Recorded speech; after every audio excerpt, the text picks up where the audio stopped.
ಜೀವ ಜೀವಿಸಿದೆ ಮುದ್ದಾದ ಬರಹ ಮರೆಸಿದೆ ವಿರಹ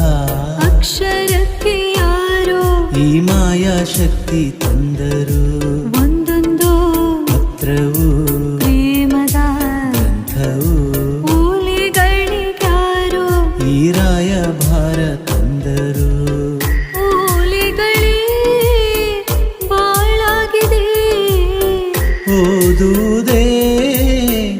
ಗೀಳಾಗಿದೆ